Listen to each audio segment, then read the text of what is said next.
Boa noite, Fé.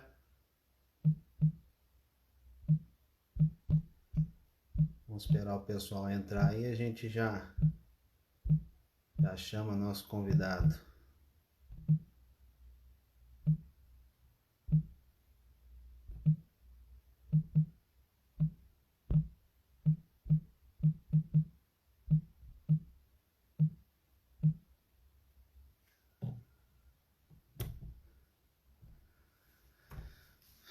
Silva.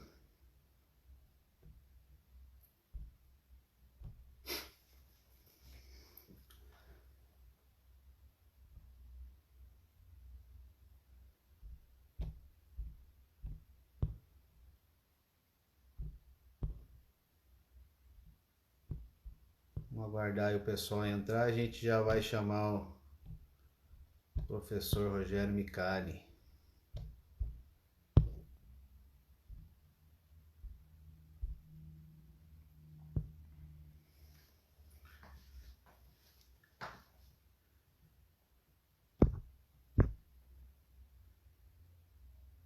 Boa noite a todos.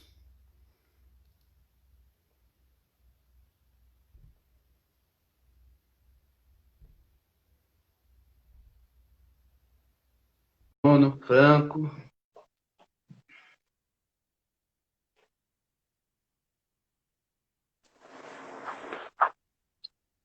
Boa noite, professor Micali. Boa noite, Thiago. Tudo bem? Como é que você está? Tudo bem, graças a Deus. Queria te agradecer por essa oportunidade de estar aceitando o nosso convite. Você está me ouvindo bem ou você está dando eco? Não, estou te ouvindo bem. Estou te ouvindo bem. O prazer é todo meu estar aqui com você hoje. Então tá bom, professor.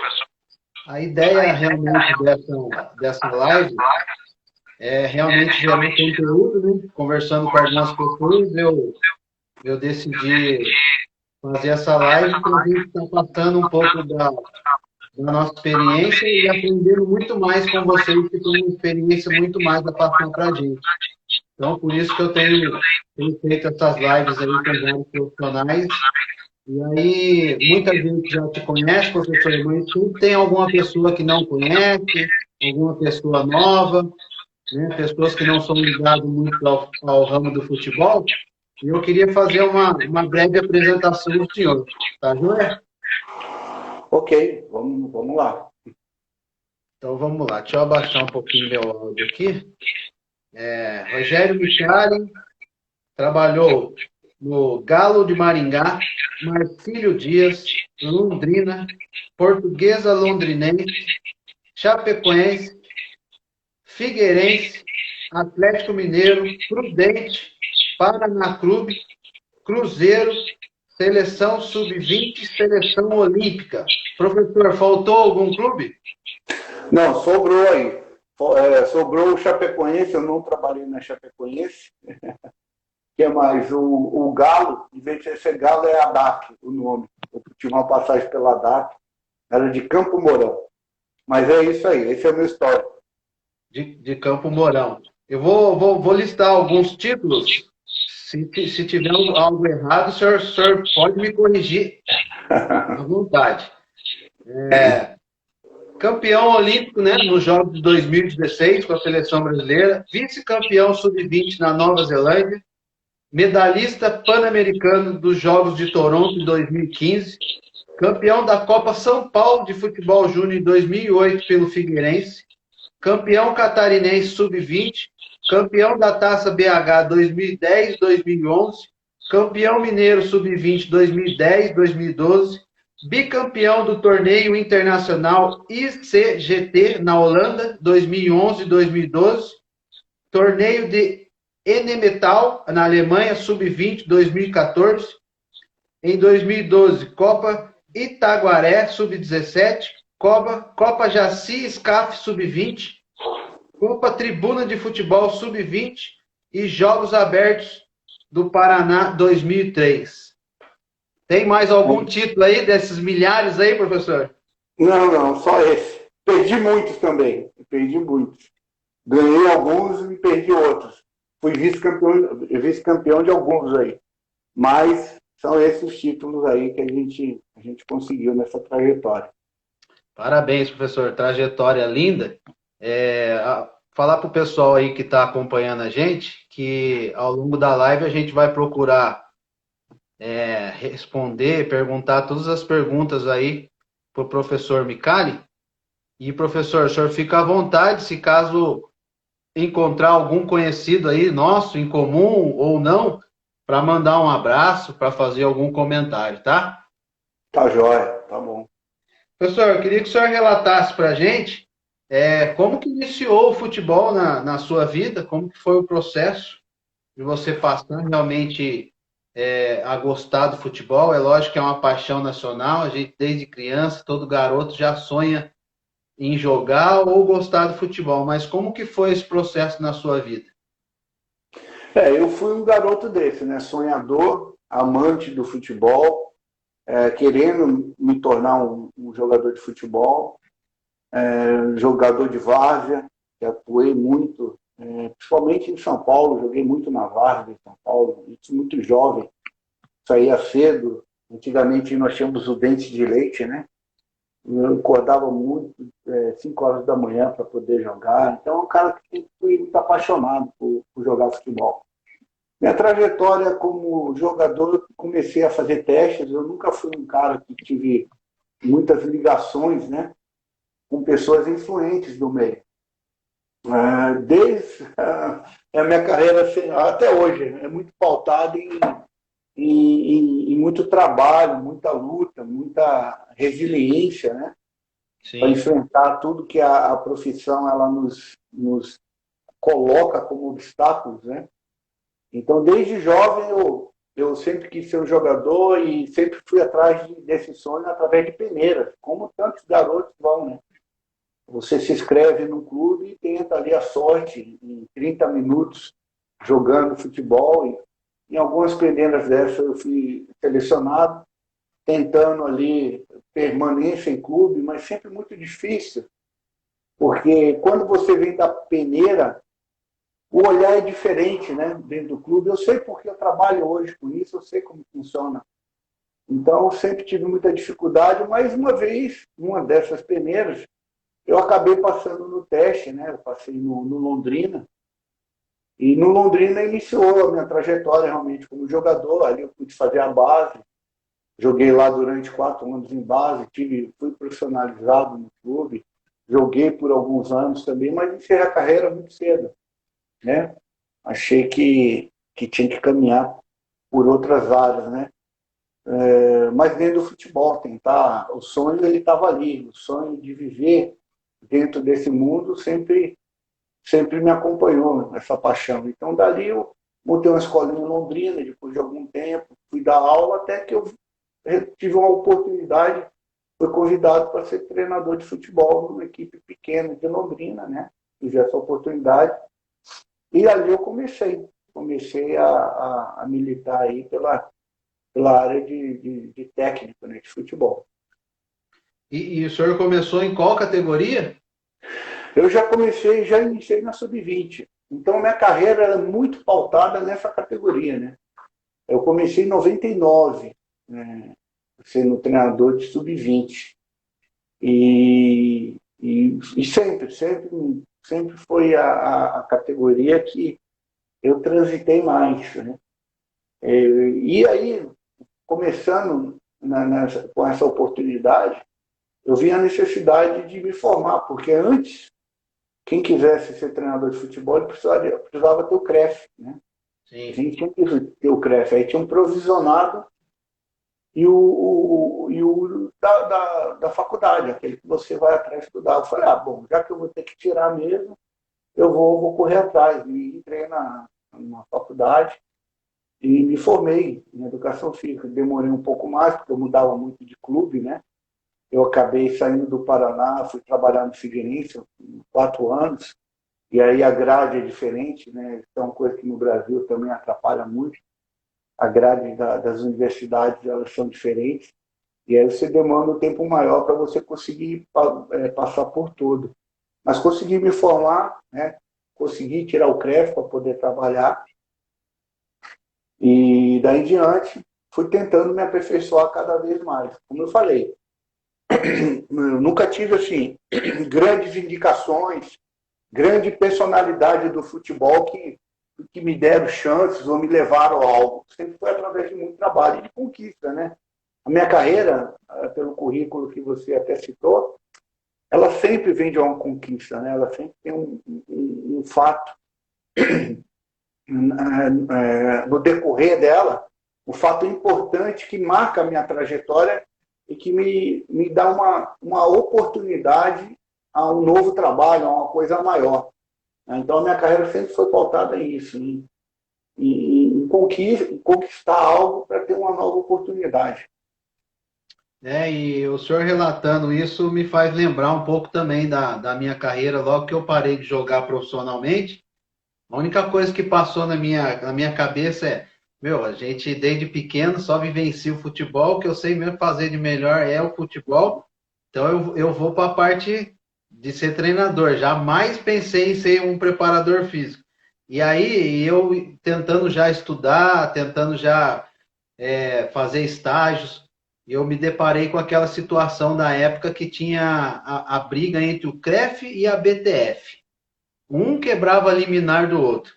E aí chegou um exato momento que eu falei assim, poxa, eu não posso ficar esperando um quebrando a liminar do outro. E aí fui, quando eu estava 2 anos na faculdade, saiu a última liminar em última instância, onde realmente a BTF acabou ganhando e tudo mais. Só que eu já estava com 2 anos de faculdade e eu falei, poxa, agora eu vou até o final. E aí que aconteceu que a gente também vai falar disso aí, que eu fui fazer as licenças também da CBF.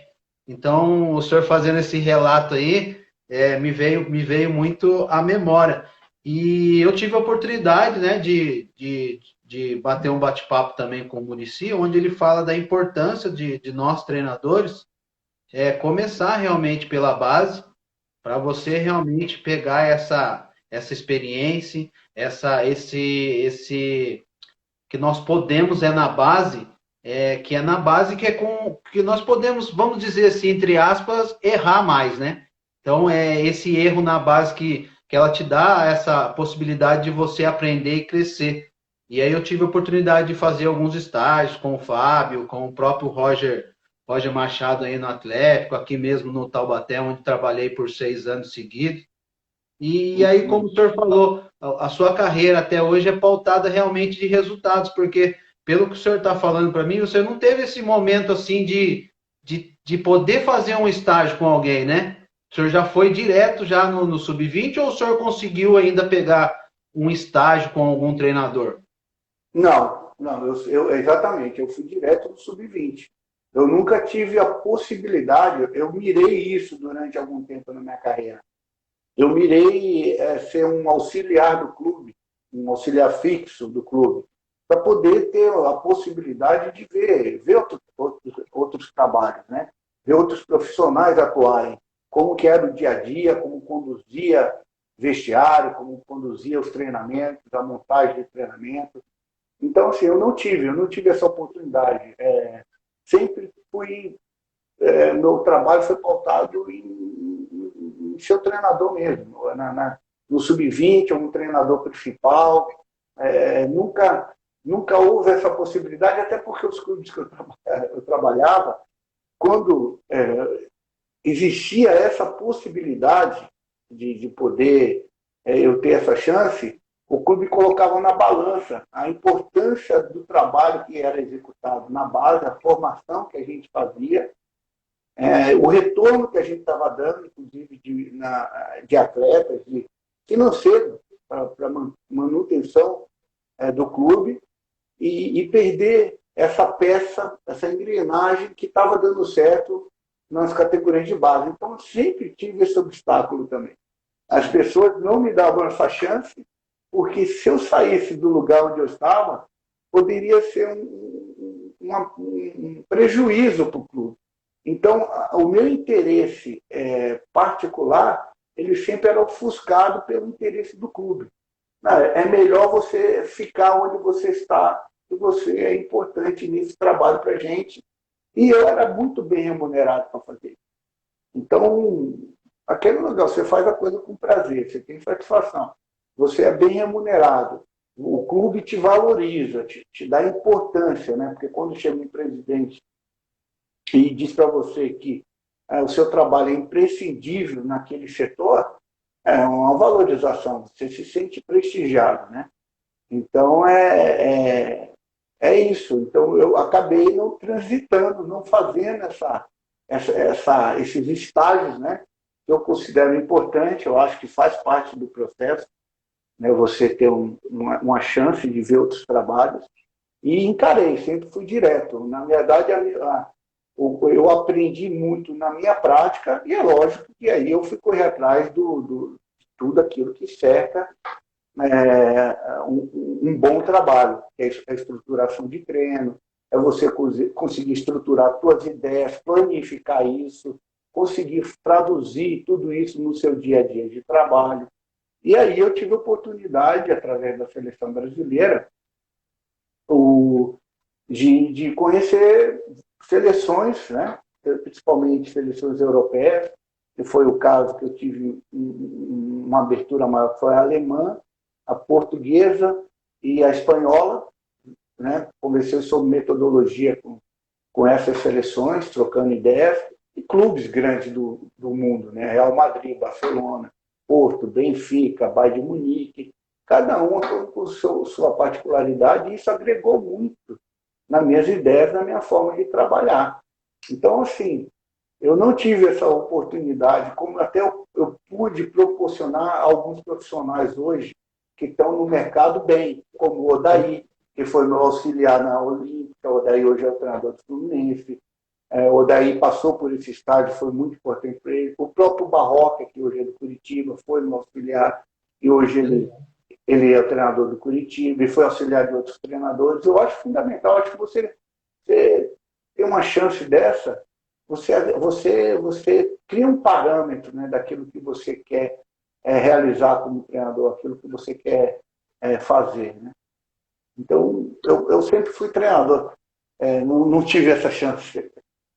Perfeito, perfeito. E tá de parabéns, porque a gente sabe como o futebol é, para muitos que não são do ramo, não é brincadeira, né? Como muitos acham que é só o glamour, não é, totalmente muito trabalho, é se privar de muitas coisas, se privar da família, e você realmente tá vencendo e tá onde está hoje por mérito próprio.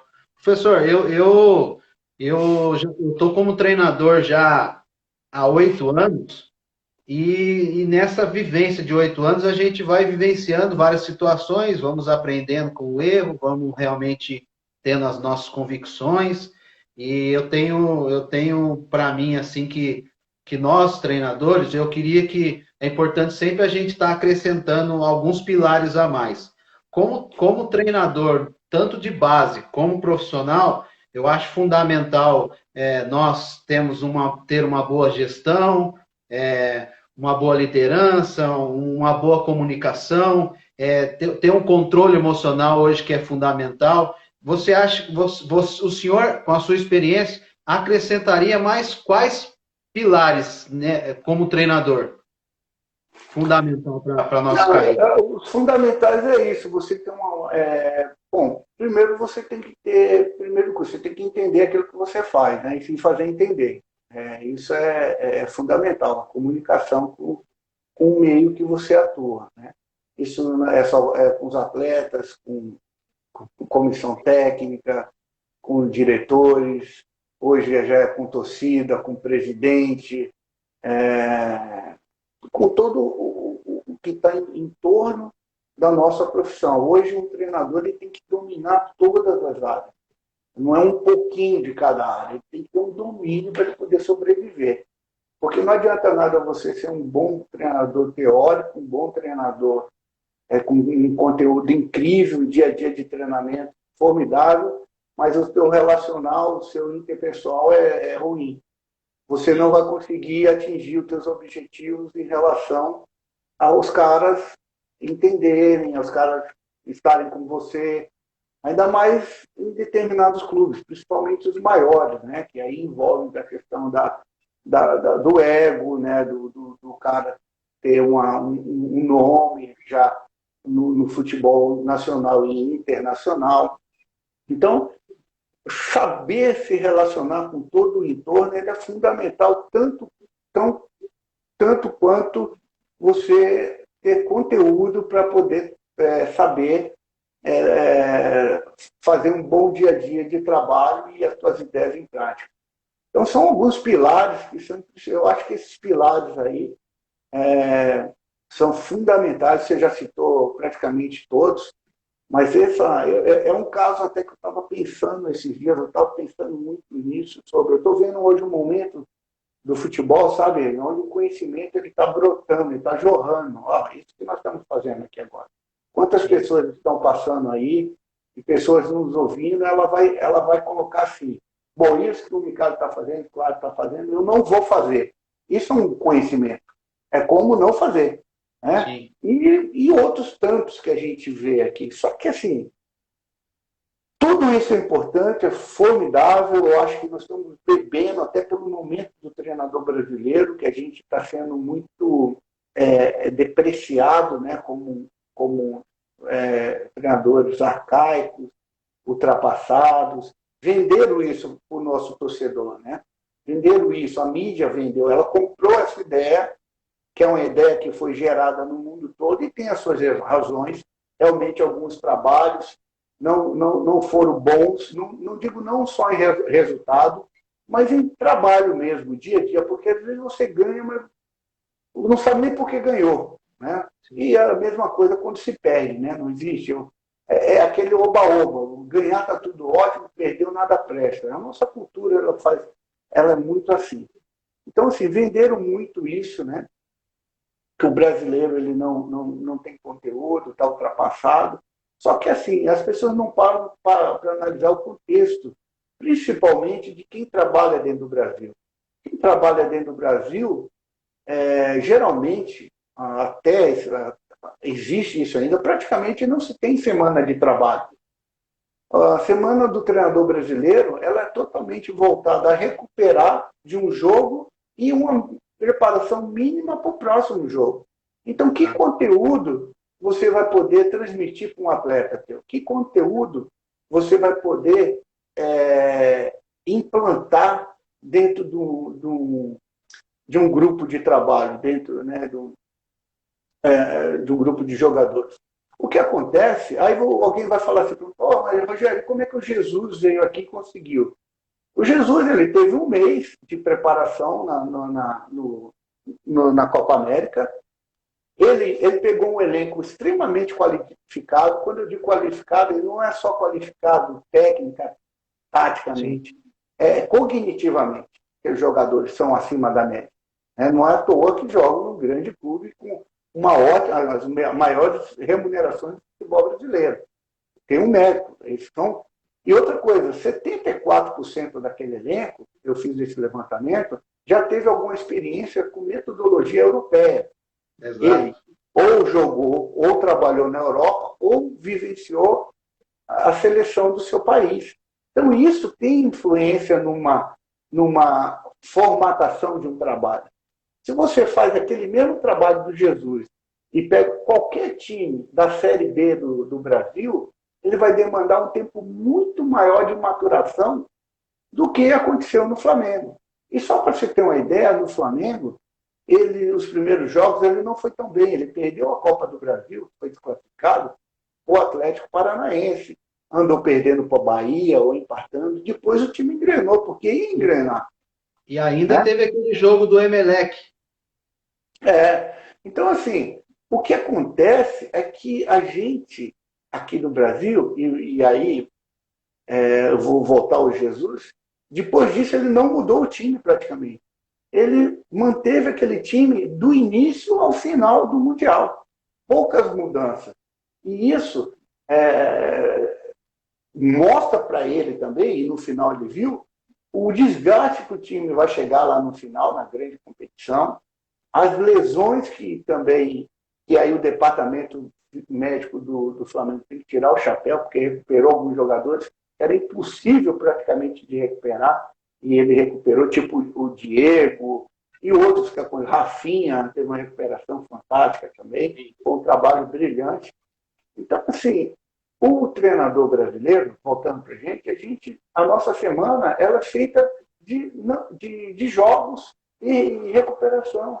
Então, o treinador, ele acaba não pensando, ele acaba só, o dia a dia dele ela conversa com o jogador e recupera e vai jogar. Ele acaba tornando-se um processo preguiçoso, que é onde não existe a necessidade de... Porque o que dá desgaste, o que dá um conteúdo maior para o treinador é realmente planejamento de treino, planejamento das suas ideias. Então, o futebol brasileiro, ele tirou isso do brasileiro, porque não é só jogo, só jogo, só jogo. Na Europa, não, os caras têm uma semana lá. Sim. A maioria dos times tem uma semana. E aí o cara tem que pensar, criar um método de trabalho que ele possa passar as ideias dele para aquela equipe. E ele tem possibilidade de fazer isso, porque ele tem uma semana de treino. Então, são coisas que aconteceram que fizeram o treinador brasileiro realmente ser um treinador que parou um pouquinho no tempo, mas eu vejo hoje uma mudança.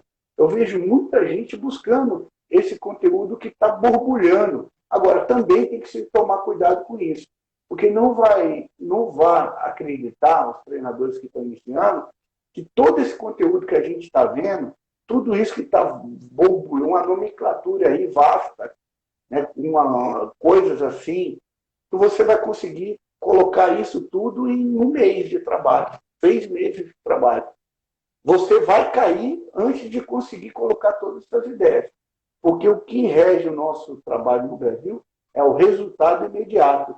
Quando você acha que você está implantando algo, eu quero um pós-perda, eu quero um bloco alto, eu quero um jogo apoiado, eu quero amplitude máxima com os 2 laterais, tal. Você vai pôr todas as suas ideias. E você está trabalhando para isso. Se você não tiver o resultado, para você ganhar tempo para essa ideia ser fortalecida, você vai cair e todas essas ideias vão para um buraco, vai vir outro para o seu lugar. Às vezes vai fazer um feijãozinho com arroz, e o feijãozinho com arroz vai dar mais certo do que você com todo esse entendimento, toda essa qualidade de conteúdo. Só que não adianta tudo isso se aonde você vai inserir esse conhecimento ele não está preparado para te dar o tempo adequado para maturar suas ideias. Porque se o Pep Guardiola, com todo o dinheiro que ele teve no primeiro ano dele de City, e não ganhou absolutamente nada, com todo aquele dinheiro no primeiro ano, ele não deu um título. Se é no Brasil, ele não teria o segundo ano. Ele teria caído. Ele teria caído. Aqui no Brasil, por exemplo, vamos supor o investimento do Flamengo. Se o Flamengo, com todo esse investimento, se o Jesus não ganhar um título no ano de expressão, o Jesus ele não se mantém para o ano seguinte. Essa é a nossa cultura. E lá não. Lá o Pepe foi mantido, segundo ano ele já começou a dar o resultado, porque todo mundo sabe que o trabalho dele é bom. Ele vai dar. Isso é a mesma coisa com o Klopp. Klopp ele só veio dar resultado no terceiro ano. Né? Então, se é no Brasil, ele não sobrevive ao primeiro ano. Então, são cultura. Quando tem esse comparativo no nosso cenário, é porque o treinador estrangeiro é melhor que o brasileiro. Mas espera aí, você só está querendo pegar uma engrenagem, uma peça da engrenagem e jogar toda a culpa, e jogar toda a solução. Por exemplo, traz o Pep Guardiola, então, para a nossa realidade aqui. Sim. E faz a mesma coisa com ele. Não fazer a mesma coisa que fizeram com o Sampaoli. O Sampaoli, ele trouxe 7 componentes de comissão. O Jesus trouxe 7 componentes de comissão. Qual treinador brasileiro hoje que consegue levar 7 profissionais para auxiliar dentro do clube? Não tem nenhum. Nem o nosso mais top brasileiro não consegue levar. Se levar 4, é muito. Se levar, estou falando chutando alto. E com uma multa rescisória de $10 milhões. o clube vai pensar 5.000 vezes para mandar um profissional. Ah, mas por que vocês não fazem isso? Não. Ele conseguiu atingir o nível que ele pode pedir isso e os clubes aceitam. Alguns treinadores brasileiros, grandes treinadores, é um salário, 2 salários de multa. Isso é muito mais fácil de se mandar o profissional embora. Então, e aí se o cara não aceitar, ele não trabalha. Então existe todo um processo que é dirigido por um treinador estrangeiro que não é em contrapartida pouco brasileiro. Então esse comparativo ele é muito injusto. A gente poderia falar, sabe, então vamos pensar em fazer o futebol como o dirigente europeu faz. E tenha paciência de manter um treinador, mesmo não ganhando absolutamente nada, de uma temporada para outra, para maturar o trabalho do cara. E aí também, eu acho que o processo seletivo dos nossos dirigentes é péssimo. Eles não sabem quem quer para executar o quê. Sim. Né? Qual a ideia de jogo? Um perfil, né? Não tem. Então, assim, se você escolhe mal, você vai ter que mudar no meio do caminho.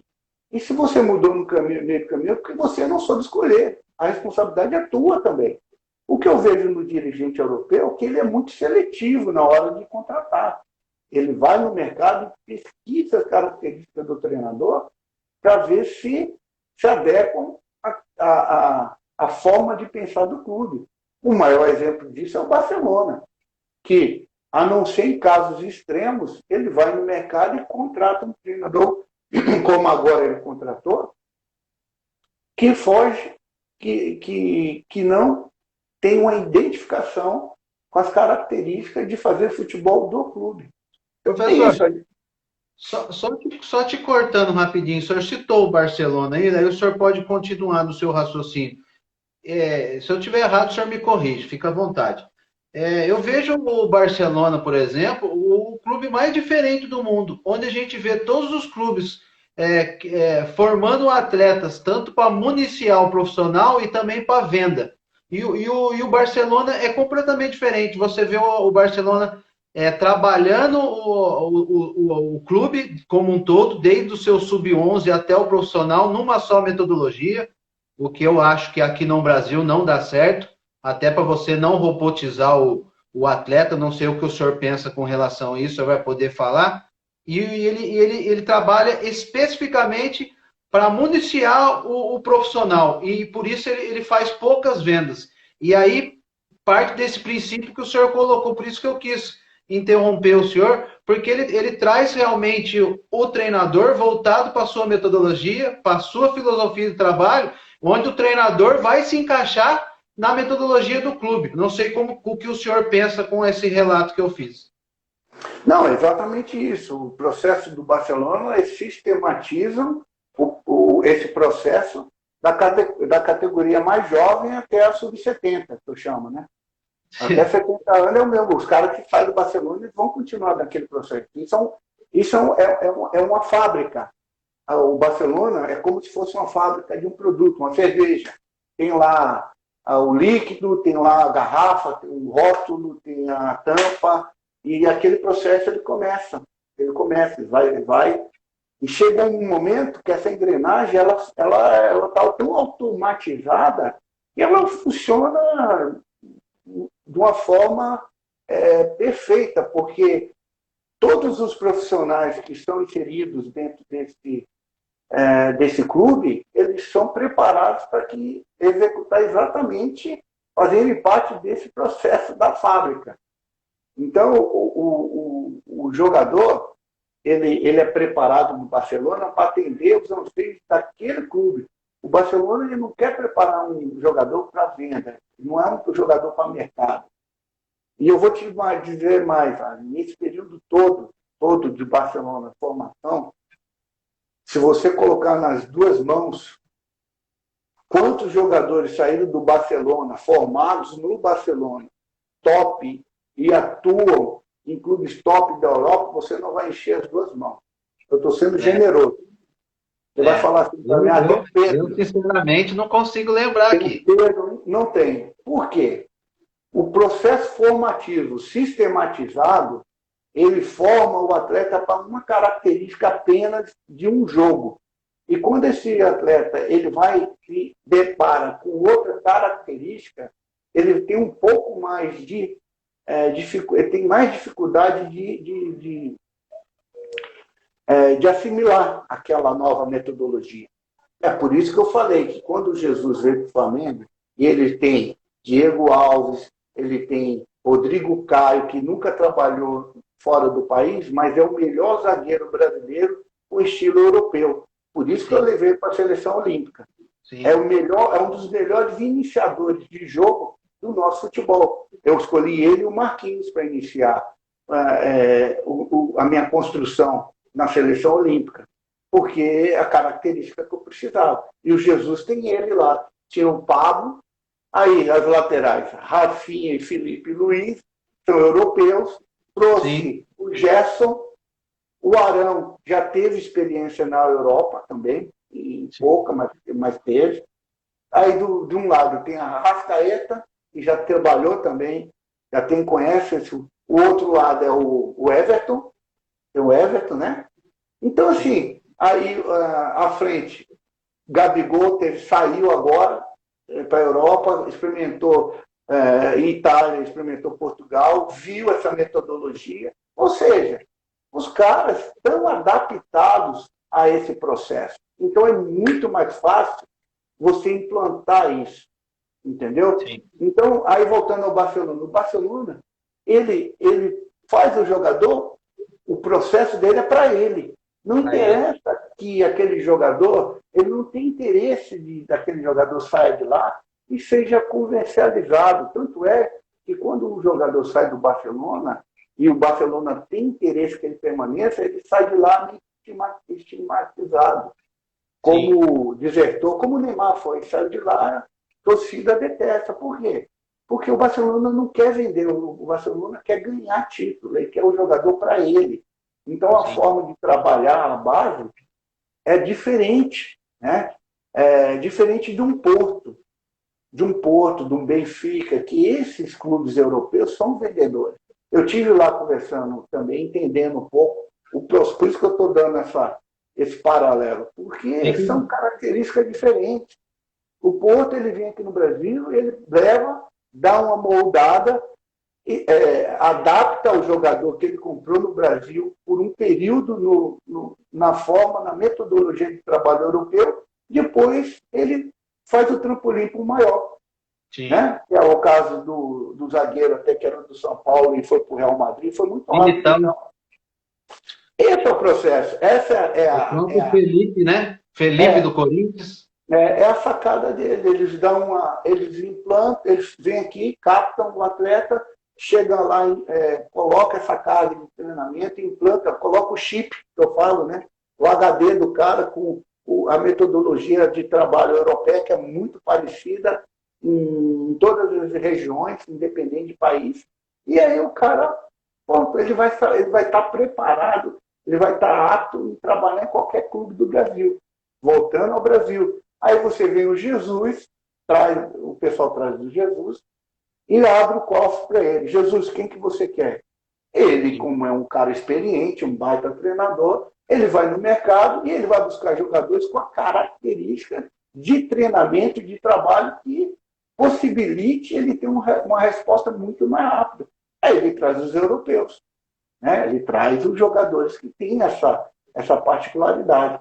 Então é assim que funciona, cara. Então, o que a gente precisa no nosso futebol, e esse é uma das grandes, até quando eu estava dentro da CBF, e outra coisa também que foi muito a interrupção, né, de um processo, a gente precisa entender e achar qual é o nosso DNA. Porque muita gente fala, tem muito achismo, muita gente fala muita coisa. Eu acho que não sei o quê, eu acho. A gente tem que ir. A Alemanha fez esse processo. A Alemanha, eu entendi, a Alemanha ela sistematizou também. O jogo da Alemanha, quem vê a Alemanha jogar, eu tenho muito material deles, eles têm um trabalho muito voltado, de ação de jogo, voltado para trabalhar dentro da zona vermelha, eles chamam lá. né? Sim, que eu Tudo lembro é... muito bem. Eu lembro muito bem quando o senhor deu essa pequena aula na licença. Foi muito interessante. E eu até gostaria que o senhor explanasse um pouco mais como o senhor começou a falar dessa linha vermelha. A zona vermelha, eu gosto de usar o termo centro do jogo para nós brasileiros, né? Que é você transitar essa bola, é o jogo de apoiado, que nós chamamos aqui, é a posse de bola, ela girar muito, né? De um lado para o outro, mas só como uma forma atrativa de achar um buraco dentro desse centro do jogo, dentro dessa zona vermelha, para essa bola entrar num passe vertical, né? Com o enquadro, que aí entrou o processo que eu acho que é a grande sacada do Jesus também no Flamengo, que é o domínio orientado, que muito pouco a gente agora está tendo esse conteúdo no Brasil, era muito pouco trabalhado, muito pouco falado, né? Essa forma de, quando o jogador recebe a bola dentro dessa zona vermelha, qual é a postura corporal, como que ele vai estar projetado esse corpo para ser agressivo na última linha. Sim. Receber essa bola, agredir a última linha, ou para fazer um passe vertical com um companheiro que vai estar fazendo diagonais a todo tempo, ou ele mesmo conduzir e tentar uma jogada individual ou bater para gol. Então, o trabalho da Alemanha é muito voltado para isso. É totalmente voltado para isso. Então, eles entenderam que eles precisavam disso. Eles já entenderam um outro processo agora. Eles precisam de um jogador com a característica um pouco do Neymar, vamos dizer assim. Porque Sim. O jogo da Alemanha foi tão estudado que tem hora que só esse processo ele não está sendo suficiente para transpor as dificuldades. E aí ele precisa de um cara que quebre linhas. E eles estão atrás desse cara. Eles acharam isso. Mas e nós? Qual é o nosso processo? Qual é o nosso DNA? Que forma nós podemos fazer o nosso futebol? Quais ideias que nós temos para que a gente tenha um futebol extremamente competitivo e vencedor? E mais, que é a exigência nossa do brasileiro, bonito. Porque nós queremos ganhar e nós não queremos ganhar de qualquer jeito. Nós queremos ganhar jogando bonito. Sim. Eu costumo dizer que as pessoas sentem falta. Eu era muito jovem, muito pequeno, mas eu lembro da seleção de 82. E tem muita gente que é apaixonada pela seleção de 82. E ela não ganhou. E ficou marcado. E tem muita gente que torce o nariz para a de 94, que ganhou. O que isso fala com a gente? O que isso fala para nós, treinadores brasileiros? O que isso fala para a CBF? Por quê? Por que as pessoas estão apaixonadas pelo o trabalho de Jesus do Flamengo? É um jogo que é competitivo, que ganha, vencedor e bonito. Bonito. Tripé está formado para nós brasileiros. Aí todo mundo quer o Jesus na seleção brasileira agora. Sim. Porque nós brasileiros somos assim. Esse é o nosso DNA. Então, eu acredito que nós vamos entrar numa fase de formatação de equipes agora, que todo mundo, a imprensa já está assim, né? A imprensa ela já está querendo doutrinar, a imprensa ela quer que todo mundo jogue igual o Flamengo. E eu não acho isso legal, porque não é todo mundo que tem as características de jogadores que o Flamengo tem, que pode usar da mesmo modelo, da mesma forma de jogar. Eu acho que tem beleza em times que, com uma deficiência extrema de peças, consegue ser competitivo, consegue ser vencedor. Só não consegue jogar bonito da forma que o brasileiro acha que o bonito tem que ser. Sim. Entendeu? Tem várias formas de beleza. Não necessariamente só é aquela que encanta a gente. Eu me encanto por ela. Eu sou um cara defensor desse futebol. Mas também entendo que tem clubes que não têm a chance de ter jogadores com esse perfil. Então, o que a gente precisa é nos entender. Primeiro, você no seu lugar, onde você trabalha, se entender, se achar, se conhecer e tentar transpor isso para uma equipe competitiva que possa dar retorno. A seleção brasileira, eu acho que ela precisa se conhecer. A ela precisa se achar, ela precisa achar o DNA dela, né? E está muito claro qual que é o DNA da seleção brasileira, é muito claro, é muito óbvio. Qualquer coisa que fuja dessa obviedade, ela não agrada, ela se torna... A gente não quer um time brasileiro como joga a Alemanha, nós não queremos. Nós queremos um Brasil, né? Exato. É um Brasil de 70, um Brasil de 82, né? A É, gente, a gente já temos, né, como o senhor falou, né, aquele futebol que veio de rua, que infelizmente acabou, que hoje não temos mais. Isso também atrapalha também na formação. O professor, o senhor acha que realmente, como a gente falando um pouquinho de Flamengo, eu analiso que o que vai mudar um pouco, e aí eu quero saber realmente a sua opinião, se você concorda, se você discorda, fica à vontade, que aqui a gente está realmente para crescer nas opiniões. Que os treinadores nesse próximo campeonato brasileiro, mesmo com essa dificuldade que a gente sabe que jamais aconteceu, porque a gente sabe quando a gente tem as férias do clube, não passa de um mês, e nós já passamos de 2 meses, então vai ter que ser feito um trabalho diferenciado que jamais foi feito. Mas você acha que os treinadores, aqueles que têm um elenco um pouco mais recheado, os treinadores vão aumentar a intensidade nos seus treinamentos para tentar um pouco igualar essa intensidade que o Jesus tem colocado no Flamengo? E algumas equipes, eu vejo que algumas equipes vão tentar espelhar a plataforma de jogo para tentar minimizar um pouco esse futebol tão bem jogado com o Flamengo. Não sei se o senhor pensa dessa maneira ou se o senhor tem alguma visão um pouco mais ampla. eu acho que a gente está vivendo um momento extremamente novo, que não tem parâmetro ainda aí na história, a gente não tem protocolos, né, de como seguir, de como fazer. Eu acho que tudo vai ser uma novidade, qualquer opinião agora se torna até precoce, a gente vai precisar muito da área de fisiologia, do departamento médico, né, agregado ao trabalho para poder, a demanda de treinamento, até porque, como você falou, a gente tinha um mês de folga, né? Nós estamos indo aí para 90 dias. É. E isso aí, para um atleta, é um prejuízo muito grande, né? E se começar, como eu vi ontem, vi não, eu ouvi, porque eu nem vi o jogo e não faço questão de ver, não. Ontem jogou, o Flamengo estreou, né? Eu não concordo com esse retorno dessa forma, até para uma equipe só. Então, eu não, acabei não vendo, não prestigiando, porque eu acho isso também totalmente descabível. É aquela velha máxima do futebol, né, cara? É a velha máxima do nosso meio. As pessoas não olham o contexto, né? Não olham como um todo, a gente olha só o nosso umbigo. E eu Sim, acho que o Flamengo, pelo que representa em termos de torcida, de instituição, ela tinha que fazer um trabalho mais voltado para o todo, né? E não olhando só o seu umbigo, olhando só. Então, esse tipo de ação eu procuro, até era um jogo para poder ver, a gente está com tanta saudade, mas eu acabei não olhando, vendo, porque eu não concordo de forma nenhuma com tentar levar vantagem a esse ponto, né?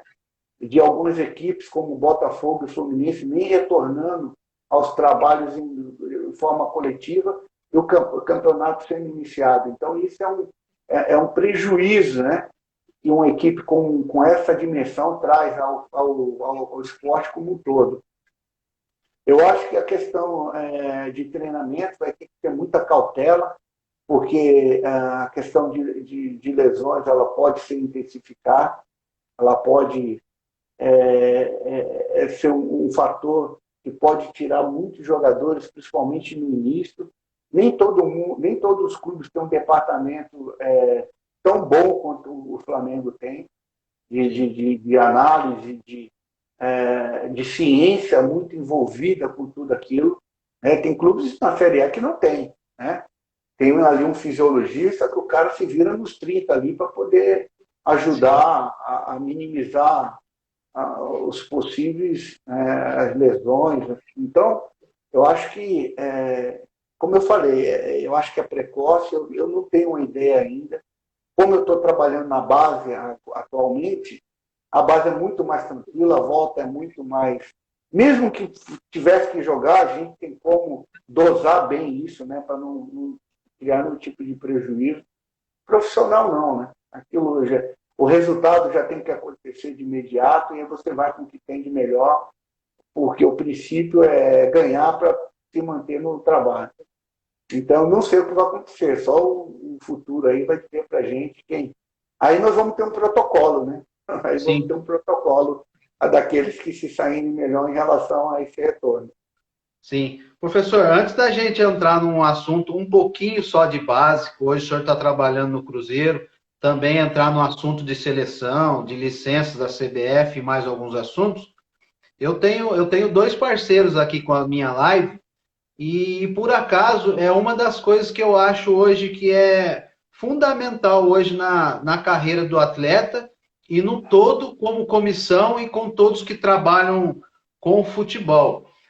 Um dos parceiros é o Peloge, que é Disque Cesta Básica Peloge, o telefone está aí embaixo, e a Escola de Inglês Rockefeller, o telefone está aí embaixo também. Eu queria que o senhor falasse, porque a minha geração como atleta, nós não tínhamos todo o aparato que hoje todo atleta tem, que também hoje o treinador, o auxiliar, o analista, enfim, tem de você poder estudar uma outra língua, e hoje acho que hoje é fundamental você falar o inglês e outras línguas. Eu queria que o senhor falasse dessa importância, o que o senhor vê, o senhor já tem algum tempo, o senhor é fluente em alguma língua, o senhor tem estudado. Queria que o senhor falasse dessa importância da língua no futebol como um todo. Essa questão da língua é outro fator que tem sido, em alguns momentos, decisivo até para uma oportunidade de alguns nossos treinadores fora do país. A questão nossa também é um pouco, ela vai além do futebol, né? A nossa educação, de uma forma geral, né, governamental, aquilo que a gente tem por direito constitucional, ela não é levada a sério no Brasil, né? Você vai em países como a Holanda, você entra numa escola pública, você vai falar no mínimo dois idiomas, né? O inglês é a segunda língua fluente do holandês de qualquer lugar do mundo, né? Tem lugares que você fala mais de até três línguas, né? Como a Suíça, né? Que tem o lado italiano, tem o lado alemão, e tem aí do dialeto local, né? Sim. Então, a questão cultural nossa, ela também nos trava um pouquinho. A gente não teve oportunidade de ter a segunda língua na fase escolar. Então, muitas vezes, a gente perde oportunidades de trabalhar fora do país porque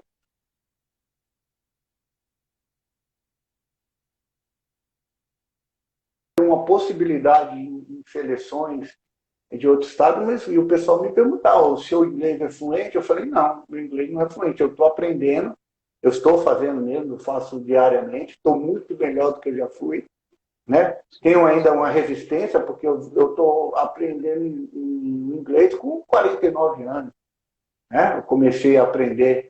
Então, ainda tenho um receio, não me sinto seguro, mas já entendo, né? Agora já mudou muito. Consigo o básico, né? Hoje eu Sim. tenho um inglês médio. Então, é fundamental. Como é que você vai viver fora do país se você não tem a condição de se comunicar no básico? E eu andei muito, em muitos países, né? E é Sim. muito difícil. Você quer falar, você quer se expressar, e você não tem condição. Em inglês, você, em qualquer lugar do mundo, você vai falar. Então, isso é uma outra questão também, que a nossa área, treinadores, é importantíssimo. Não tem como ir. Não é só jogadores. O jogador hoje tem mais chance ainda do que nós, treinadores, né? O mercado está um pouco fechado para a gente. Mas o que compete a gente? Se preparar. Eu sei que o mercado está fechado, mas enquanto está fechado, eu vou me preparando. Porque se uma hora ele abrir e isso for uma exigência, não vai ser isso que Sim. vai me impedir de ir, né? Então, eu acho fundamental essa questão de você ter domínio da segunda língua. E você vê que os grandes treinadores, O Klopp mesmo, o inglês dele parece que né, o próprio Pep Guardiola é um exemplo. Eu acho que ele é até demais. Ele chegou na Alemanha falando um alemão fluente, que é uma língua dificílima, né? Exatamente. Eu acho um pilar também para a nossa categoria. Exato, até fazendo uma live com o Marlon, e ele me relatou que ele chegou a indicar três treinadores para fora do país, onde o inglês é fundamental. E os três perderam a oportunidade na época.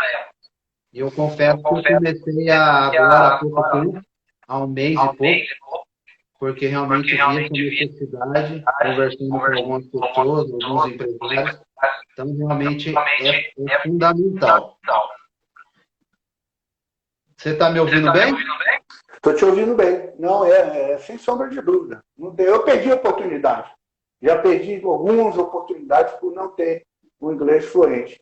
Até porque a pessoa falava que me procurou, ela queria o inglês fluente com alguma coisa de árabe. Aí, o meu alguma coisa era de inglês. Árabe era praticamente nada, zero. Entendi. Professor, tem mais algumas perguntas aqui de base, e para a gente entrar também no assunto de seleção e dar licença, das aulas e mais alguns assuntos. O senhor aceita voltar mais um pouquinho comigo na segunda parte? Vamos voltar. Vamos lá. O pessoal aguentar a gente, né? Com certeza vai aguentar, porque é muito conteúdo. Aí eu já vou avisando o pessoal aqui que a gente deve estar aí para encerrar a primeira parte, mais 2 minutos. E aí avisar o pessoal para eles repetirem as perguntas, alguns mandarem relato. Eu vi que teve atleta seu aí da época de base do Figueirense. Vi, eu vou pedir para esse pessoal aí voltar na segunda parte, para a gente responder as perguntas deles também, mandar um abraço. Tá bom, professor? Ok. Vamos lá. Antes de cair, eu acho que tem mais uns 2 minutos. Eu queria fazer uma pergunta pessoal. Por que no profissional é muito mais difícil você trabalhar a pressão pós-perda do que na base? Pelas características da nossa cultura de jogar futebol brasileiro é igual jogar com a bola. A mudança da chave, o pós-perda do brasileiro, culturalmente, ele foi, na verdade, a gente foi instruído que o ataque tinha que atacar e a defesa tinha que defender. Então, a defesa ela começa com os atacantes. E o ataque começa com os defensores e o goleiro. E aí a gente tem que desconstruir isso, né? Isso é um processo de desconstrução. O meu maior desafio na seleção olímpica era o chavão nosso, em relação a todo o processo, era justamente esse. Se a seleção olímpica conseguisse ter um pós-perda forte, nós ganharíamos a medalha. Nós iríamos ganhar a medalha. Porque todo o resto nós tínhamos capacidade de executar. Todo o resto nós éramos bons. O nosso pós-perda que era um grande desafio nosso. E se a gente conseguisse executar ele de uma forma consistente, nós ganharíamos a medalha. E combinou que a gente fez um gol na semifinal. O primeiro gol saiu com 15 minutos, não foi nem pós-perda. Foi uma subida em pressão muito forte. A gente recuperou a posse de bola, o Neymar trombou com o goleiro e fizemos o gol com 15 segundos. Professor, só segura seu raciocínio desse gol do Neymar, que a gente tem que estar com 15 segundos. Aí a gente vai voltar aí com a segunda parte, avisar o pessoal aí. 10 segundos a gente está voltando. Tá bom? Tá jóia. Vamos lá. Obrigado, professor.